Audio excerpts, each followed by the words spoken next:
नमस्कार दोस्तों, डेट है आज की 24 दिसंबर 2020 और स्वागत है आपका एडिटोरियल डिस्कशन में। आज देखो द हिंदू में एक ही आर्टिकल डिस्कस करने लायक है जिसे हम काफ़ी ज़्यादा डिटेल से डिस्कस करेंगे, जो कि है किससे संबंधित। आईफोन बनाने की एक फैक्ट्री है कर्नाटक में, विस्ट्रोन के द्वारा वो फैक्ट्री ऑपरेट की जाती है। विस्ट्रोन जो है वो सप्लायर है एप्पल की। वहाँ पर वायलेंस हुआ था 12 दिसंबर को, तो उसके क्या मायने हैं। लेबर अनरेस्ट से संबंधित ये आर्टिकल है, इसे डिटेल से डिस्कस करेंगे। एक आर्टिकल हम बिजनेस लाइन का डिस्कस करेंगे जो कि है एमएसएमई से संबंधित। ये क्वेश्चन है जो आपको अटेम्प्ट करना है। What is the importance and role of MSMEs in Indian economy. MSMEs का इंडियन इकोनॉमी में क्या इंपॉर्टेंस और रोल है।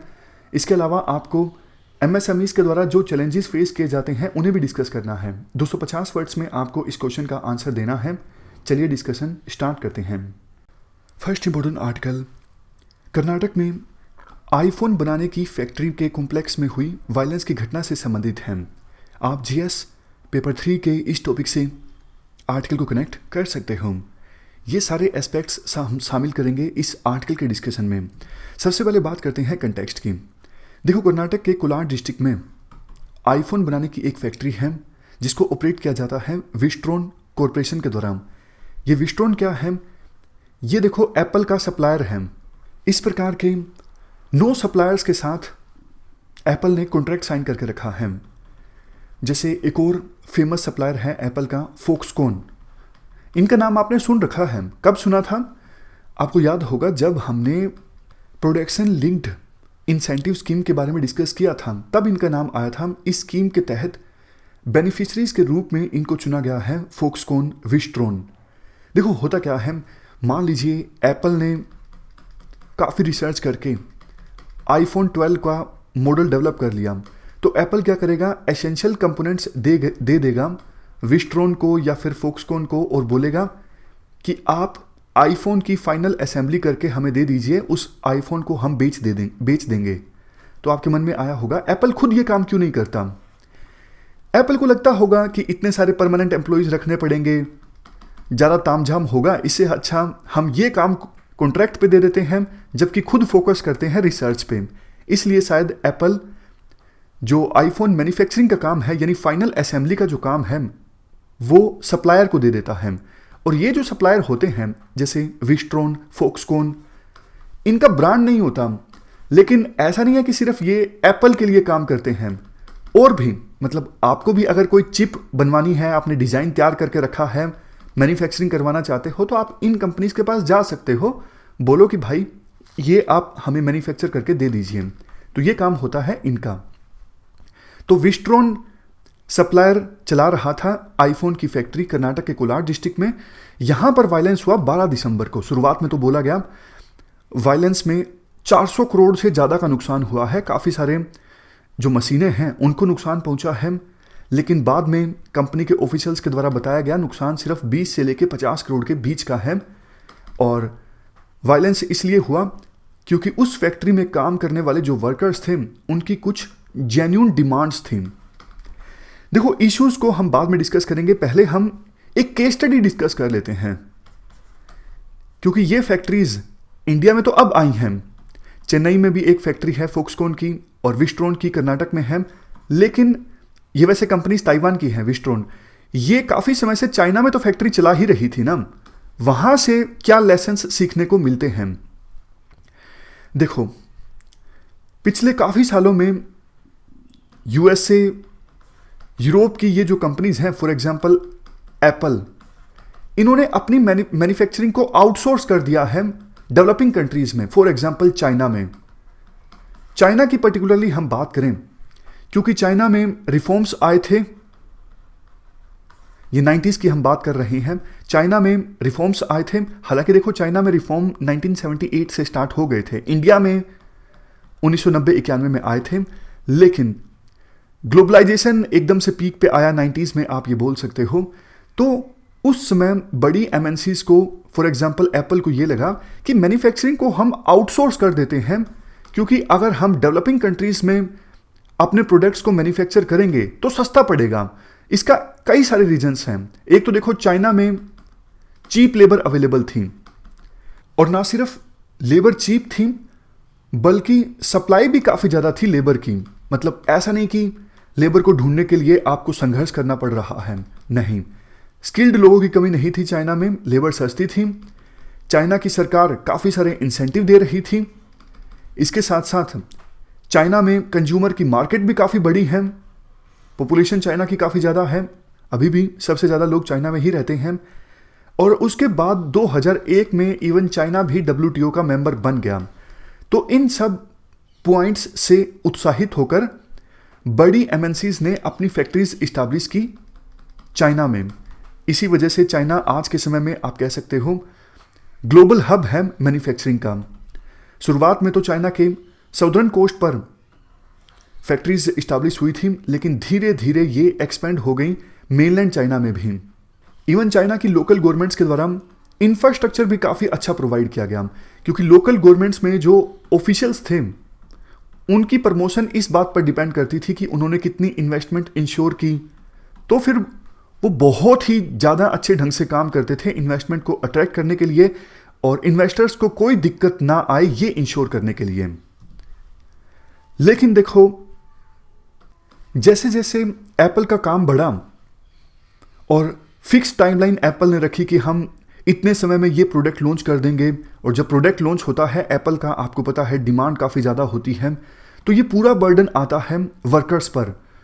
वर्कर्स को बड़ी बड़ी शिफ्ट में काम करना पड़ता है, हार्श कंडीशंस में काम करना पड़ता है, ब्रेक काफ़ी कम मिलता है, शिफ्ट लंबी लंबी, आपको ब्रेक नहीं मिल रहा है, ओवर टाइम काम करना पड़ रहा है, और सुपरवाइजर्स के द्वारा काफ़ी ज़्यादा मॉनिटर आपको किया जा रहा है कि 1 मिनट भी आप इधर से उधर नहीं जा सकते।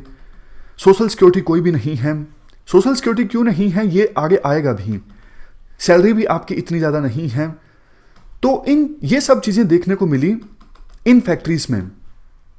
2010 में सुसाइड्स की घटना काफ़ी सामने आ रही थी चाइना की इन फैक्ट्रीज में। अभी फिलहाल हम एप्पल पे फोकस कर रहे हैं, लेकिन इस चीज़ को आप जनरलाइज भी कर सकते हो दूसरी इलेक्ट्रॉनिक्स कंपनीज के लिए भी। लेकिन ये जो चाइना का एक्सपीरियंस है ये स्पेसिफिक एप्पल के संदर्भ में है और एप्पल के जो सप्लायर्स हैं उनके संदर्भ में है। तो देखो, जब सुसाइड्स की घटनाएं सामने आ रही थी तो एप्पल ने इनका संज्ञान लिया 2010 में। 2010 तक तो सिर्फ एक सप्लायर हुआ करता था एप्पल का, फॉक्सकॉन। लेकिन एप्पल को लगा कि एक सप्लायर के ऊपर डिपेंड होना ठीक नहीं है और ये सप्लायर अपनी मनमानी भी कर रहा है, तो दूसरे सप्लायर्स के साथ भी एप्पल ने कॉन्ट्रैक्ट साइन किया। इसी का नतीजा है आज के समय में 9 सप्लायर्स का कॉन्ट्रैक्ट साइन है एप्पल के साथ। और देखो क्या किया गया, फॉक्सकॉन की फैक्ट्री जो कि चाइना में थी, उस बिल्डिंग में कूदकर, यानी बिल्डिंग से कूदकर जान देने वाले वर्कर्स की संख्या काफ़ी थी। इस वजह से वायरिंग की गई, जैसे वायरिंग नहीं होती जो इंडिया पाकिस्तान बॉर्डर पे है, दीवार पे ये वायरिंग की गई ताकि वर्कर्स तंग आकर फ्रस्ट्रेट होकर कूदे ना नीचे छत से। तो ये भी इंश्योर किया गया। इसके अलावा कौन सी अनियमितताएं सामने आई, इरेगुलरिटी सामने आई इन फैक्ट्रीज में। इवन देखो, वो स्टूडेंट्स जो इंटर्नशिप करना चाहते थे उनसे भी काम करवाया गया वर्कर्स की तरह। इवन अभी भी ऐसी खबरें आती रहती हैं चाइना की फैक्ट्रीज से, उनसे एज ए वर्कर्स की तरह काम करवाया गया एक्सप्लॉयटेटिव कंडीशंस में, बिना सैलरी के। और चूंकि लीगली वो वर्कर्स नहीं थे तो कोई ऑब्लिगेशंस भी नहीं थी कि कैसी राइट्स उनको देने जरूरी हैं या फिर सोशल प्रोटेक्शन देनी जरूरी है, नहीं, कुछ भी नहीं। और इवन ये सब चीज़ें लोकल गवर्नमेंट्स के द्वारा चाइना में एंकरेज की गई। क्यों? क्योंकि जैसा हमने डिस्कस किया, लोकल गवर्नमेंट्स को इंसेंटिव मिलता है कि हाँ, इन्वेस्टर ने यहाँ पे इन्वेस्ट किया है, फैक्ट्री इस्टेब्लिश हुई है, तो दिखाया जा सकता है कि देखो यहाँ पर ज़्यादा डेवलपमेंट है। इवन ये सप्लायर लोकल गवर्नमेंट को रिसोर्सेज भी प्रोवाइड करते हैं। वैसे देखो, चाइना में लोकल गवर्नमेंट्स के पास ज़्यादा रिसोर्सेज होते नहीं, तो लोकल गवर्नमेंट्स इन फैक्ट्रीज पर डिपेंड करती हैं रिसोर्सेज के लिए। इसलिए अगर लेबर वायलेशन भी होते हैं इन फैक्ट्रीज में तो लोकल गवर्नमेंट्स ज़्यादा बोलती नहीं हैं। तो ये तो हमने बात की चाइना के एक्सपीरियंस की। अब हम इस चाइना के एक्सपीरियंस से और कर्नाटक के कोलार डिस्ट्रिक्ट में जो वायलेंस की घटना हुई आईफोन की फैक्ट्री में, इन दोनों से पॉइंट्स निकालते हैं जो कि आंसर्स में इस्तेमाल किए जा सकते हैं। सबसे पहला पॉइंट देखो, ये जो हाईटेक मैन्युफैक्चरिंग है ये ग्लोबल साउथ में, फॉर एग्जांपल चाइना और इंडिया जैसे देशों में आउटसोर्स की जाती है बड़ी कंपनीज के द्वारा, ताकि इन देशों के द्वारा जो इंसेंटिव्स दिए जाते हैं या फिर चीप लेबर अवेलेबल है, इनका फ़ायदा उठाया जा सके। दूसरा पॉइंट, देखो काफ़ी बार इन सप्लायर्स की फैक्ट्रीज में लेबर स्टैंडर्ड्स का वायलेशन होता है, लेबर प्रैक्टिसेस का वायलेशन होता है, लेकिन ये कंपनीज जो ये सप्लायर होती हैं ये आंख मूंद के बैठ जाती हैं इन वायलेशंस पर, यानी कुछ भी नहीं किया जाता इनके द्वारा। देखो ये जो विस्ट्रॉन कंपनी के कॉम्प्लेक्स में वायलेंस की घटना सामने आई ना, इस घटना में एक बात ये सामने आई, वर्कर्स को पहले बोला गया था कि आपको एक महीने में 21,000 रुपये देंगे, लेकिन फाइनली 13,000 रुपये दिए गए थे। काम ज़्यादा करवाया गया था, 12 घंटे की शिफ्ट थी और ब्रेक टाइम काफ़ी कम था। एक्चुअली मैं आपको बताऊं होता क्या है, अब एप्पल ने काम दे दिया विस्ट्रॉन को कि आप हमारे लिए आईफोन की सप्लाई करके दीजिए। विस्ट्रॉन ने अपनी फैक्ट्री मान लीजिए इस्टेब्लिश कर ली इंडिया में, तो अब इनको वर्कर्स चाहिए, वर्कर्स कहाँ से लाएं? खुद वर्कर्स की रिक्रूटमेंट करना एक मुश्किल काम होता है। तो विस्ट्रॉन कंपनी ने क्या किया, वर्कर्स सप्लाई करने वाली एजेंसीज के साथ में कॉन्ट्रैक्ट कर लिया। ऑलमोस्ट 6 से 7 वेंडर्स थे जिसके साथ कॉन्ट्रैक्ट साइन किया विस्ट्रॉन ने कि आप हमें वर्कर ला के दीजिए। तो ये 6-7 जो वर्कर्स की एजेंसीज थी, वर्कर्स सप्लाई कर रही थी विस्ट्रॉन कंपनी को। अब दिक्कत ये थी कि विस्ट्रॉन को ये लगता कि हम ठीक ठाक वेजेस दे रहे हैं, लेकिन बीच में ये वर्कर्स की जो एजेंसीज थी ये वेजेस का अपना कमीशन ले लेते। मान लीजिए विस्ट्रॉन को ये लग रहा कि 21,000 रुपये एक वर्कर को जा रहा है, लेकिन एक्चुअल में दिए जा रहे 13,000, तो बीच में 6-7 हज़ार रुपये कमीशन खाया जा रहा इन वर्कर्स की एजेंसीज के द्वारा जो वर्कर सप्लाई कर रही थी विस्ट्रॉन को। इस सिचुएशन में होता क्या है, वर्कर्स जब फैक्ट्री में काम कर रहे हैं ना, उन्हें पता ही नहीं, अरे भाई हम काम किसके लिए कर रहे हैं, हम एप्पल के लिए काम कर रहे हैं या विस्ट्रॉन के लिए काम कर रहे हैं, या फिर जो एजेंसी हमें पकड़ के लाई हम उनके लिए काम कर रहे हैं। जब देखो वर्कर्स को पता ही नहीं होता ना कि हम काम किसके लिए कर रहे हैं, तो वो शिकायत किसे करे बेचारा, मतलब वो किसको शिकायत करे, एप्पल को शिकायत करे, विस्ट्रॉन को शिकायत करे, या फिर जो एजेंसी है उसको शिकायत करे। तो ऐसी सिचुएशन में जो फ्रस्ट्रेशन है ना वर्कर की, वो और भी ज्यादा बढ़ जाती है। इसी से निकल के आता है नेक्स्ट पॉइंट, क्योंकि देखो जो ये सब कॉन्ट्रैक्टिंग फर्म्स हैं यानी वर्कर्स की एजेंसीज हैं, ये वर्कर प्रोवाइड कर रही हैं विस्ट्रॉन को, तो ये विस्ट्रॉन के तो परमानेंट एम्प्लॉय है नहीं, ना तो इनको सोशल सिक्योरिटी स्कीम का लाभ देना पड़ता, यानी पीएफ वगैरह कुछ देना पड़ता विस्ट्रॉन को। ये जो सब कॉन्ट्रैक्टिंग फर्म्स हैं अपनी मनमानी करती हैं, जब चाहे वर्कर्स को लगा दिया, जब चाहे वर्कर्स को हटा दिया, किसी सोशल सिक्योरिटी स्कीम का लाभ मिला नहीं, इसके अलावा कोई ग्रीवेंस रेड्रेसल मैकेनिज्म नहीं, और सैलरी भी दी जाती काफ़ी कम। एक रिपोर्ट के अनुसार काफ़ी बार ऐसा होता है कि जितना प्राइस दिया जाता है वर्कर्स को आईफोन के प्राइस का, वो 2% भी कम होता है। इवन सही बताऊं तो रिपोर्ट तो ये आई है कि manufacturing cost is less than 2% of iPhone total price. IPhone का प्राइस अगर 1 लाख रुपए है तो मैन्युफैक्चरिंग कॉस्ट 2,000 भी नहीं है। ब्रांड बिल्डिंग में काफ़ी पैसा खर्च किया जाता है एप्पल के द्वारा, मार्केटिंग में काफ़ी पैसा खर्च किया जाता है, लेकिन एक्चुअल जो मैन्युफैक्चरिंग कॉस्ट है वो काफ़ी कम है, सिर्फ 2% ऑफ आईफोन प्राइस से। और देख लीजिए वर्कर्स के वेजेस का कितने होंगे इसमें, बहुत ही कम।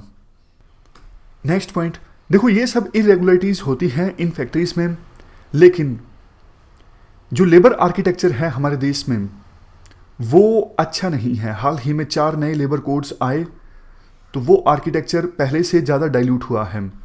मतलब पॉइंट ये भी निकलता है, देखो एक तो इन फैक्ट्रीज में ये सब प्रॉब्लम्स आती हैं, चाइना में भी आई और अब इंडिया में भी आ रही हैं, और ऑलरेडी हमारे देश में वीक आर्किटेक्चर है। हमारे देश में मैन्युफैक्चरिंग सेक्टर में लेबर से जुड़े अलग इश्यूज एग्जिस्ट करते हैं, तो उन इश्यूज के साथ ये नए इश्यूज जब जुड़ जाते हैं तो वर्कर्स के लिए कंडीशंस और भी ज़्यादा खराब हो जाती हैं। तो यही कहा जाता है स्टेट की कैपेसिटी काफ़ी वीक है सुपरविजन में। वैसे तो स्टेट को सुपरवाइज करना चाहिए क्या कुछ गलत चल रहा है, लेकिन नहीं, स्टेट सुपरवाइज करता नहीं है। स्टेट को डर लगता है कि कहीं अगर ज़्यादा सुपरवाइज किया गया तो ये विस्ट्रॉन वाले इंडिया को छोड़ के ना चला जाए, यानी इन्वेस्टमेंट जो है वो इंडिया से चली ना जाए, तो इसलिए स्टेट के द्वारा ज़्यादा कुछ किया नहीं जाता है। तो ये सारे पॉइंट्स आप लिख सकते हो आंसर्स में डायरेक्टली या फिर इनडायरेक्ट जब क्वेश्चन पूछा जाता है। इसके बाद हम इम्पैक्ट डिस्कस करते हैं इस इंसिडेंट का। देखो इम्पैक्ट तो काफ़ी दुखद है। मतलब सरकार काफ़ी कोशिश कर रही है कि इंडिया को एक बहुत ही अट्रैक्टिव डेस्टिनेशन बनाया जाए इन्वेस्टमेंट के दृष्टिकोण से, लेकिन जब ये घटनाएं होती है ना तो फिर ये इंडिया के लिए अच्छा नहीं है। ना तो ये कर्नाटक की इमेज के लिए अच्छा है, ना ही इंडिया की इन्वेस्टमेंट फ्रेंडली इमेज के लिए अच्छा है। ये नहीं होना चाहिए था, क्योंकि जब ये होता है तो चाइना जैसे देश फ़ायदा भी बहुत उठाते हैं कि ये देखो, हम तो पहले से कह रहे थे कि इंडिया एक अट्रैक्टिव डेस्टिनेशन नहीं है, यहाँ पे मत इन्वेस्ट कीजिए। आर्टिकल्स छपते हैं उनके राइटर्स के कि देखो इंडिया में इन्वेस्ट करना सेफ नहीं है। सरकार को ना अपने पीआर पे बहुत ध्यान देना चाहिए। हमारी सरकार ना पब्लिक रिलेशंस पे ध्यान नहीं देती। जैसे मैं आपको एग्जांपल दूं, 26 नहीं, वो अपना बालाकोट एयर स्ट्राइक जब हुआ था तो उस समय पाकिस्तान का पीआर हमारे से अच्छा था। मतलब ग्लोबल मीडिया पाकिस्तान की बातों को मान रही थी, लेकिन हमारी सरकार का जो रवैया था वो इतना अच्छा नहीं था कि आप थोड़ा फैक्ट्स सामने रखो ग्लोबल मीडिया के, ताकि ग्लोबल मीडिया में आर्टिकल्स छपे कि हाँ इंडिया की बात जो है वो सही है। सरकार समझती नहीं है कि नरेटिव्स की लड़ाई है। मतलब समझती तो होगी ऑफ कोर्स, लेकिन इतना कुछ करती नहीं है जितना करना चाहिए। नेक्स्ट पॉइंट, देखो इतने सारे करोड़ जब कोई कंपनी इन्वेस्ट करती है तो वो सिंपल इस बात पे सब कुछ नहीं छोड़ सकती ना कि गवर्नमेंट जो है वो कैसे टेंशन्स को कम कर सकती है वर्कर्स और मैनेजमेंट के बीच। तो एक अच्छा एग्जाम्पल सरकार को सेट करना चाहिए। कर्नाटक गवर्नमेंट ने हालांकि अच्छा काम किया है। कर्नाटक की सरकार ने काफ़ी सीरियस लिया है इस इंसिडेंट को। सेंट्रल गवर्नमेंट ने भी काफ़ी सीरियस लिया है। सेंट्रल गवर्नमेंट ने उसी समय स्टेट गवर्नमेंट को लिखा कि भैया आप इसे ठीक कीजिए, जल्द से जल्द इंक्वायरी कीजिए, क्योंकि ये इंसिडेंट काफ़ी ज़्यादा गंभीर है, इन्वेस्टमेंट इससे प्रभावित हो सकती है। तो कर्नाटक गवर्नमेंट ने काफ़ी जल्दी से इंक्वायरी की और इंक्वायरी में पता भी लगा कि कुछ प्रॉब्लम्स तो कंपनीज की भी हैं। मतलब ये विस्ट्रॉन कंपनी की भी कुछ दिखते हैं। इसी वजह से वर्कर्स में गुस्सा था। 150 लोगों को गिरफ्तार भी किया गया वायलेंस के लिए। नेक्स्ट पॉइंट, एप्पल के ग्रोथ प्लान्स के लिए भी ये इंसिडेंट एक सेटबैक था, क्योंकि एप्पल और ज़्यादा इन्वेस्ट करना चाहता था इंडिया में। मतलब नहीं करेगा ये नहीं कह सकते हम। मतलब एक बार एप्पल को लगेगा कि हाँ कि ऐसी घटना हुई तो इंडिया में क्या इन्वेस्ट करना सेफ है। तो ये इस बात पर डिपेंड करता है सरकार कितना भरोसा दिला पाती है एप्पल को कि कोई दिक्कत नहीं है, ये इंसिडेंट सिर्फ इसे आप आइसोलेशन में लीजिए। तो इंडिया के मेक इन इंडिया जो इनिशिएटिव था उसके लिए भी ये सेटबैक था। तो सरकार को इनफ स्टेप्स लेने चाहिए ताकि जो इन्वेस्टर्स हैं इस इंसिडेंट को आइसोलेशन में देखें। लास्ट में वे फॉरवर्ड में कहा जाता है कि एप्पल ने भी देखो इस घटना के बाद एक बार बोल दिया कि हम विस्ट्रॉन से अभी आईफोन नहीं लेंगे जब तक कि जो इश्यूज इन्वॉल्व हैं इस इंसिडेंट में उनको एड्रेस नहीं किया जाता विस्ट्रॉन के द्वारा। ये एक अच्छी बात है। एप्पल ने यह भी कहा कि हम सभी सप्लायर्स को कोड ऑफ कंडक्ट प्रोवाइड कर रहे हैं और मॉनिटर भी करेंगे क्या सभी लेबर स्टैंडर्ड्स और सेफगार्ड्स को इन सप्लायर्स की फैक्ट्रीज में फॉलो किया जा रहा है या फिर नहीं किया जा रहा है। लेकिन देखो जब तक आप वर्कर्स को एक प्लेटफॉर्म नहीं प्रोवाइड करोगे अच्छे से कि जहां पर वर्कर्स अपनी प्रॉब्लम्स लेके जा सकें और जहां पे उनकी प्रॉब्लम्स का समाधान भी हो, एक मैकेनिज्म नहीं इस्टेब्लिश होता सोशल डायलॉग का वर्कर्स के बीच और मैनेजमेंट के बीच, तब तक इस प्रकार की जो घटनाएं हैं वो मैन्युफैक्चरिंग फैसिलिटीज़ में आगे भी सामने आ सकती हैं। तो ये पूरा आर्टिकल हमने डिस्कस किया। चलते हैं आगे। नेक्स्ट आर्टिकल एमएसएमई से संबंधित है। आप जीएस पेपर 3 के इस टॉपिक से आर्टिकल को रिलेट कर सकते हो। ये सारे एस्पेक्ट्स हम डिस्कस करेंगे इस आर्टिकल में। सबसे पहले बात करते हैं एमएसएमईज यानी micro small and medium enterprises के सिग्निफिकेंस की। ये देखो इंडिया की इकोनॉमी में काफ़ी इंपॉर्टेंट रोल प्ले करती हैं। हमारे देश में ऑलमोस्ट 6.3 करोड़ एमएसएमईज हैं जिनका कंट्रीब्यूशन देश की जीडीपी में ऑलमोस्ट 1/3 है। एमएसएमईज हमारे देश में लाखों करोड़ों लोगों को रोजगार प्रोवाइड करती हैं, पर्टिकुलरली नॉन फॉर्मल सेक्टर में यानी इनफॉर्मल सेक्टर में। इसके अलावा देखो इंडिया जो है वो मैन्युफैक्चरिंग हब नहीं है, सर्विसेज का हब है। जैसे चाइना जो है वो मैन्युफैक्चरिंग हब है, बट इंडिया जो है वो सर्विसेज का हब है।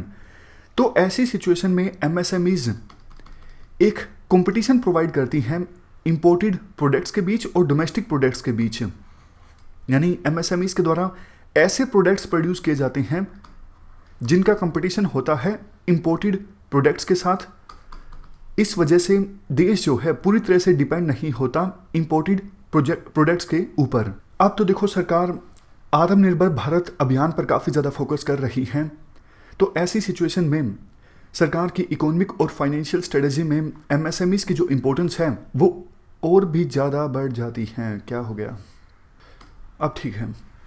वैसे देखो एमएसएमईज जो हैं वो जर्मनी की जीडीपी में, मतलब जर्मनी में जो एमएसएमईज हैं वो जर्मनी की जीडीपी में 55% कंट्रीब्यूट करती हैं, और चाइना में जो एमएसएमईज हैं वो चाइना की जीडीपी में कंट्रीब्यूट करती हैं 60%। तो हमारी देश की एमएसएमईज का देश की जीडीपी में कंट्रीब्यूशन है 33% के आसपास। तो अभी एक लंबी यात्रा तय करनी है हमारे देश की एमएसएमईज को। एमएसएमईज को बहुत से इश्यूज का सामना करना पड़ रहा है।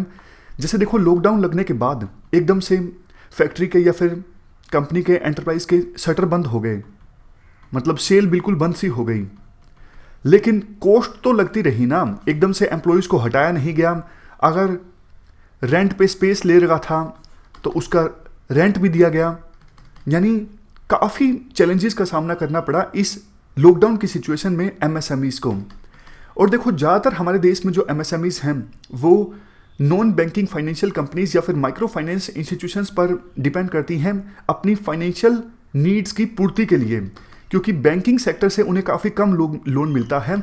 काफ़ी सारी एमएसएमईज तो इनफॉर्मल सेक्टर में होती हैं, तो इस वजह से बैंक उन्हें लोन देते नहीं हैं। लेकिन इस महामारी ने सिचुएशन और भी ज़्यादा ख़राब कर दी है। एनबीएफसी सेक्टर यानी non banking financial company sector already liquidity crunch का सामना कर रहा था 2018 के बाद से ही। यानी non banking financial company sector के पास पैसों की कमी थी, बट महामारी के बाद तो सिचुएशन और भी ज़्यादा ख़राब हो गई है। तो सिचुएशन ये है, एमएसएमईज को टोटल क्रेडिट की आवश्यकता है 36 ट्रिलियन, लेकिन अवेलेबल कितना है? सिर्फ 16 ट्रिलियन, यानी 20 ट्रिलियन रुपीस का गैप है। इतना और पैसों की आवश्यकता है एमएसएमईज को, लेकिन क्रेडिट नहीं मिल पा रहा है, यानी लोन नहीं मिल पा रहा है। नेक्स्ट इशू है लैक ऑफ फॉर्मलाइजेशन। देखो क्रेडिट ना मिल पाने का एक मुख्य रीजन ये भी है लैक ऑफ फॉर्मलाइजेशन। ज़्यादातर जो एमएसएमईज हैं वो इनफॉर्मल सेक्टर में हैं, रजिस्टर्ड काफ़ी कम हैं। वैसे हमारे देश में टोटल 6.3 करोड़ एमएसएमईज हैं, जिनमें से सिर्फ 1.1 करोड़ रजिस्टर्ड है जीएसटी रेजीम में, और इससे भी कम जो एमएसएमईज हैं वो इनकम टैक्स रिटर्न फाइल करती हैं। वैसे ये कुछ और भी जनरल इश्यूज हैं जिनका सामना एमएसएमईज को करना पड़ता है, जैसे मार्केट को एक्सेस करने में दिक्कत आती है, मॉडर्न टेक्नोलॉजी को एक्सेस करने में दिक्कत आती है, लेबर लॉज काफ़ी कॉम्प्लेक्स हैं। हालांकि सरकार ने कोशिश की है लेबर लॉज को सिंप्लीफाई करने की, लेकिन अभी भी लेबर लॉज उतने सिंप्लीफाई नहीं होने चाहिए जितने होने चाहिए, नहीं हुए हैं जितने होने चाहिए।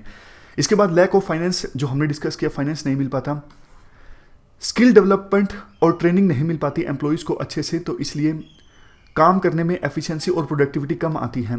उसके बाद नेक्स्ट है लैक ऑफ बेसिक इंफ्रास्ट्रक्चर। तो ये कुछ जनरल चैलेंजेस हैं जिनका सामना एमएसएमई सेक्टर को करना पड़ता है। इसके बाद राइटर सिल्वर लाइनिंग की बात करते हैं। राइटर कहते हैं अच्छी बात यह है पिछले 4-5 सालों में एमएसएमईज बहुत सारी फॉर्मल सेक्टर में आई हैं। कितनी? 2015 में सिर्फ देखो 22 लाख रजिस्टर्ड एमएसएमईज थी, जिनकी संख्या बढ़ के अब हो चुकी है 88 लैक्स।